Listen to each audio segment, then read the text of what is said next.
Hello दोस्तों, स्वागत है आप सभी का आपके यूट्यूब चैनल एसएससी यूनिवर्स में। और चलिए शुरुआत करते हैं आज के वीडियो की। दोस्तों, जैसा कि आप सभी जानते हैं, हम अपने वीडियो में पढ़ रहे हैं भारतीय मध्यकालीन इतिहास के बारे में। और इससे पहले भी हम इसके बारे में जानकारी दे चुके हैं कि कैसे भारतीय मध्यकालीन इतिहास की शुरुआत होती है और कैसे इसमें भारत पर सर्वप्रथम मुस्लिम आक्रमण किए जाते हैं और उसके बाद जो गुलाम वंश की स्थापना होती है और अन्य शासकों के बारे में भी हम चर्चा कर चुके हैं। दोस्तों, आज की इस वीडियो में पढ़ेंगे हम अलाउद्दीन खिलजी के बारे में। और इससे पहले की वीडियो में, जैसा कि आप सभी जानते हैं, हमने पढ़ा था जलालुद्दीन फिरोज खिलजी के बारे में। दोस्तों, यह ही जो जलालुद्दीन फिरोज खिलजी होता है, इसने ही खिलजी वंश की स्थापना की थी।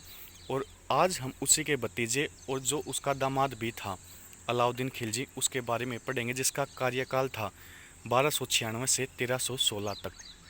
दोस्तों, अलाउद्दीन खिलजी के बारे में यह भी माना जाता है कि यह खिलजी वंश का सबसे महान और प्रतापी राजा था, जिसने 1296 से 1316 तक शासन किया। यह जलालुद्दीन फिरोज खिलजी का दामाद और भतीजा भी था। इसके बचपन का नाम अली गुरसास्प था। और जलालुद्दीन फिरोज खिलजी के समय पर, या जिस समय जलालुद्दीन फिरोज खिलजी, जो कि खिलजी वंश का संस्थापक था, शासन कर रहा था, उस समय अलाउद्दीन खिलजी कारा का इक्तेदार था। आपसे प्रश्न पूछा जाता है कि अलाउद्दीन खिलजी सुल्तान बनने से पहले कहाँ का इक्तेदार था। तो दोस्तों, यह कारा का इक्तेदार था। और इसके बचपन का नाम क्या था? इसके बचपन का नाम अली गुरसास्प था। दोस्तों, इसके शासनकाल में सबसे ज़्यादा मंगोल आक्रमण होते हैं और यह प्रत्येक आक्रमण को रोकता भी है और उसे निष्फल कर देता है, जिस कारण से इसे दिल्ली सल्तनत का रक्षक कहा जाता है। दोस्तों, इसके शासनकाल में आपसे प्रश्न पूछा जाता है कि सबसे ज़्यादा मंगोल आक्रमण किसके काल में हुए। और जैसा कि मैंने अभी आपको बताया कि सबसे ज़्यादा मंगोल आक्रमण अलाउद्दीन खिलजी के समय पर हुए और इसी कारण से इसे दिल्ली सल्तनत का रक्षक भी कहा जाता है। आपसे प्रश्न यह भी पूछ लिया जाता है कि दिल्ली सल्तनत का रक्षक किसे कहा जाता है, तो आपका उत्तर होगा अलाउद्दीन खिलजी। दोस्तों, संस्कृत में लिखे गए जोधपुर अभिलेख में यह बताया गया है कि इसके धरती पर आने से धरती आतंक से मुक्त हो गई थी। इसी कारण से इसे वहाँ पर देवतुल्य के समान भी बताया गया है, क्योंकि उस समय पर मंगोलों का आक्रमण होना अपने आप में सबसे बड़ी चुनौती थी और यह अपनी हर चुनौती को जड़ से उखाड़ फेंकता है और प्रत्येक मंगोल आक्रमण को निष्फल या उसका परिणाम यह अपनी तरफ ही रखता है। इसलिए यह माना जाता है कि इसके आने से धरती आतंक से मुक्त हो गई और यह एक देवतुल्य था। ये चीज़ें लिखी गई है संस्कृत के जोधपुर अभिलेख में। दोस्तों, यह 1298 में गुजरात अभियान पर जाता है और अपना वहाँ पर यह इसकी भेंट होती है या फिर खरीद कर लेकर आता है अपने सबसे प्रिय गुलाम, जो ताउम्र इसका साथ देता है और जिसका नाम था मलिक काफूर। 1298 में गुजरात अभियान के दौरान यह अपने गुलाम मलिक काफूर को खरीदता है और जिसका मूल्य उस समय पर होता है 1000 दिनार। और इस कारण से इस गुलाम को 1000 दिनारी भी कहा जाता है।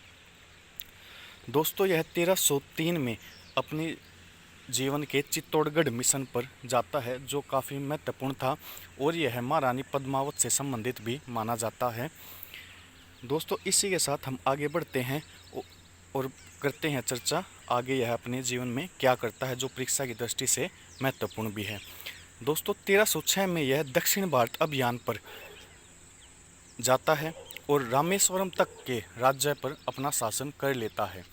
दोस्तों, यहाँ पर महत्वपूर्ण बात यह भी होती है कि इसको सफल बनाने में और दक्षिण भारत के मिशन को विजयी बनाने में इसकी सबसे बड़ी सहायता इसका गुलाम करता है, जो से प्यार से यह 1000 दिनारी भी बुलाता था। और इसके बारे में जैसा कि हमने बताया, जिसका नाम था मलिक काफूर। मलिक काफूर दक्षिण भारत अभियान में इसकी काफ़ी सारी सहायता करता है और वह रामेश्वरम तक पहुंच जाता है, समुद्र तट तक, जहां तक सिर्फ अलाउद्दीन खिलजी का ही राज हो जाता है।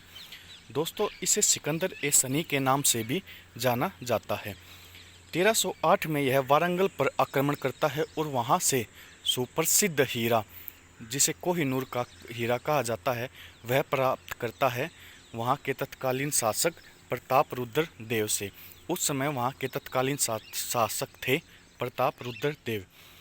दोस्तों, इसके पास अपनी स्थायी सेना होती है जिसे यह नगद वेतन देता है।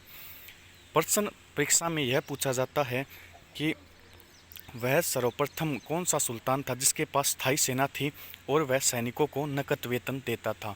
तो दोस्तों, आपका उत्तर या फिर आपका आंसर होगा अलाउद्दीन खिलजी। दोस्तों, इसके पास स्थायी सेना थी और यह नकद वेतन भी देने लगा था और इसका शासन भी वारंगल और रामेश्वरम तक फैल चुका था। तो इन सभी खर्चों को निपटाने के लिए इसने विभिन्न तरह के कर या फिर टैक्स जनता पर लगाए, जो इस प्रकार से थे: जजिया, जकात, चरई और घरई। आपसे इनके बारे में फ्रीक्वेंटली क्वेश्चन पूछे जाते हैं कि जजिया और जकात और चरई और घरई, या फिर इन चारों को आपके ऑप्शन में दे दिया जाएगा कि निम्नलिखित में से इन चारों में से कोई एक देकर बोल दें कि निम्नलिखित में से कौन सा कर अलाउद्दीन खिलजी के शासनकाल में था। इसी के साथ दोस्तों आगे बढ़ते हैं। जिस तरह से मैंने आपको बताया, इसके पास स्थायी सेना थी और यह नकद वेतन देने लगा था। इसी के साथ इसके खर्चे बढ़ने के कारण इसने टैक्स लगाकर जनता से अपने खर्चों की भरपाई करनी चाहिए। तो जनता में भ्रष्टाचार फैलने लगा, बाजार अस्थिर होने लगा। अब बाजार को स्थिर करने के लिए इसने बहुत ही कड़े कानूनों का पालन करवाया जनता से। इसने विभिन्न तरह के कानून लागू कराए, जैसे कि मांस निकालने का नियम। अगर कोई भी व्यक्ति जितना कम तोलेगा, उसके शरीर से उतना ही मांस निकालना जरूरी हो जाता था। तो यह इसका नियम था कि मांस निकालने का नियम कि जो जितना कम तोलेगा उसके शरीर से उतना ही मांस निकाला जाएगा। और जिस तरह से जनता के अंदर भ्रष्टाचार बढ़ रहा था, उस तरह से अलाउद्दीन खिलजी ने उस पर रोक लगाने के लिए एक विभाग की स्थापना की, जो इसके भ्रष्टाचार विभाग था। उसका नाम था दीवान ए मुस्तखाज, और उसका प्रधान या सचिव कहलाता था आमिर ए मुस्तखाज, जो उसकी देखरेख या उसके कार्य की बागडोर संभालता था। दोस्तों, इसने घोड़ों पर हुलिया दाग प्रथा का पालन कराया, या घोड़ों पर हुलिया दाग प्रथा इसने लागू की, जिससे प्रांत के हिसाब से घोड़ों पर एक निशान दागा जाता था, जिससे पता लग सके कि यह घोड़ा किस प्रांत का है। इसने दोस्तों भूमि को नापने की इकाई, जिसका नाम था मसांत, को प्रचलन में उस समय अपने शासनकाल में यह लेकर आया। आपसे प्रश्न पूछा जाता है कि हुलिया दाग प्रथा और मसांत किसके शासनकाल में लागू हुए, तो दोस्तों इसका आपके ऑप्शन में आपको मिलेगा अलाउद्दीन खिलजी। और इसी के शासनकाल में, जैसा कि मैंने अभी आपको बताया, दीवान ए मुस्तखाज और आमिर ए मुस्तखाज, यानी कि उस विभाग का नाम जो करप्शन को मिटाने के लिए था, विभाग का नाम था दीवान ए मुस्तखाज, और उसका सचिव या उसको के काम को देखने वाला होता था आमिर ए मुस्तखाज। दोस्तों, फिर इससे संबंधित सबसे महत्वपूर्ण प्रश्न आता है कि उस समय जो दरबारी कवि थे अलाउद्दीन खिलजी के, वे कौन थे। तो दोस्तों आपका उत्तर होगा अमीर खुसरो, जो कि एक महान कवि थे। वो अलाउद्दीन खिलजी के दरबारी कवि रहे हैं। और यह भी माना जाता है कि आमिर खुसरो ने दिल्ली सल्तनत के सबसे ज़्यादा सुल्तानों को देखा है, लेकिन ये एकमात्र दरबारी कवि रहे थे किनके, अलाउद्दीन खिलजी के। दोस्तों, इन्हें तोता ए हिंद की उपाधि भी दी थी, या इन्हें तोता ए हिंद आमिर खुसरो को कहा जाता था। इन्हीं ने ही तबले व सितार का आविष्कार किया था, और अलाउद्दीन खिलजी को सुल्तान ए जहां की उपाधि भी आमिर खुसरो के द्वारा ही दी गई थी। दोस्तों चलिए बढ़ते हैं अगली तरफ। दोस्तों, ये सारी चीज़ें थी अलाउद्दीन खिलजी के बारे में और उसके जीवन काल के बारे में, या उन प्रश्नों के बारे में जो परीक्षाएं पूछे गए हैं, सभी इम्पोर्टेंट प्रश्न या महत्वपूर्ण तथ्य जो मैंने अभी आपको बताई।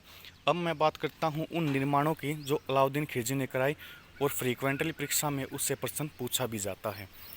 दोस्तों, अलाई दरवाज़ा, सीरी फोर्ट और दिल्ली में जो हौज खास है, उसका निर्माण भी अलाउद्दीन खिलजी ने ही कराया, और अलाई मीनार का निर्माण भी अलाउद्दीन खिलजी के द्वारा ही किया गया।